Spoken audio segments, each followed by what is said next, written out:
book of Genesis, in the beginning, God created the heavens and the earth. Now the earth was formless and empty. Darkness was over the surface of the deep. And the Spirit of God was hovering over the waters. And God said,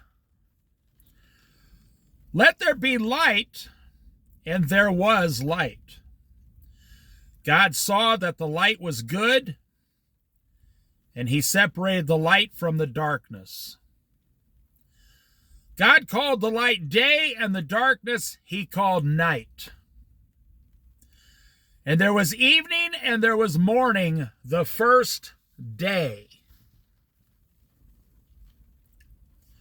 And God said, "Let there be a vault between the waters to separate water from water."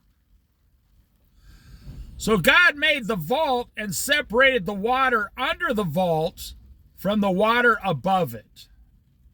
And it was so.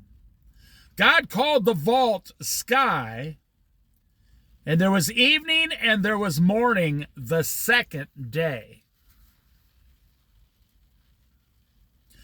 And God said, "Let the water under the sky be gathered to one place, and let dry ground appear." And it was so. God called the dry ground land, and the gathered waters he called seas. And God saw that it was good. Then God said, "Let the land produce vegetation, seed-bearing plants, and trees on the land that bear fruit with seed in it, according to their various kinds." And it was so. The land produced vegetation, plants bearing seed according to their kinds, and trees bearing fruit with seed in it according to their kinds. And God saw that it was good, and there was evening, and there was morning the third day.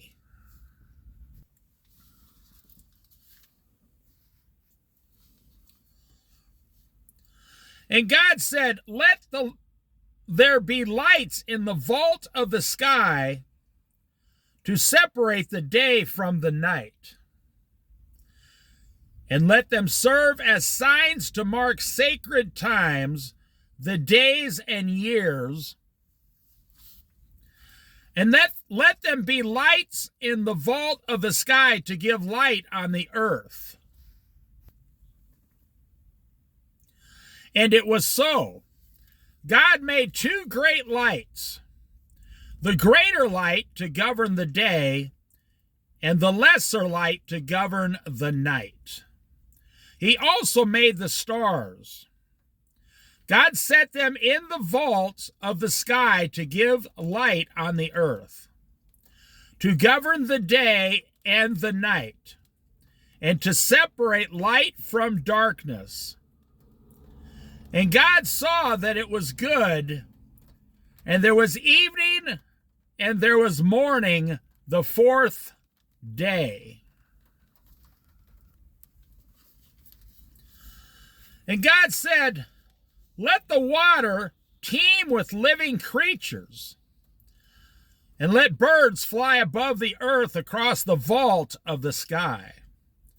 So God created the great creatures of the sea and every living thing with which the water teems and that moves about in it according to their kinds, and every winged bird according to its kind.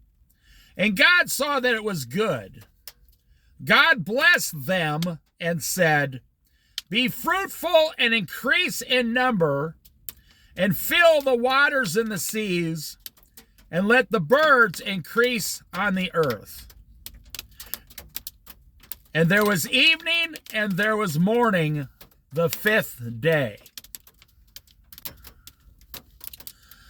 And God said, let the land produce living creatures according to their kinds, the livestock, the creatures that move along the ground, and the wild animals, each according to its kind. And it was so. God made the wild animals according to their kinds, the livestock according to their kinds, and all the creatures that move along the ground according to their kinds. And God saw that it was good. Then God said, let us make mankind in our image, in our likeness, so that they may rule over the fish in the sea and the birds in the sky, over the livestock and all the wild animals, and over all the creatures that move along the ground. So God created mankind in his own image. In the image of God, he created them. Male and female, he created them. So God blessed them and said to them, be fruitful and increase in number, fill the earth and subdue it, rule over the fish in the sea and the birds in the sky, and over every living creature that moves on the ground.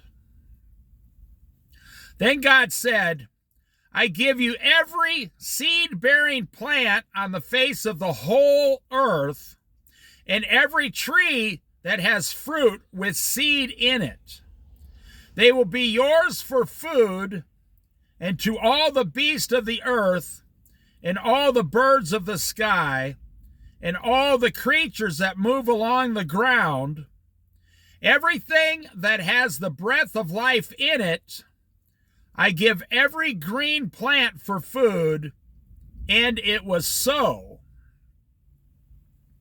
God saw all that he had made, and it was very good. And there was evening, and there was morning, the sixth day.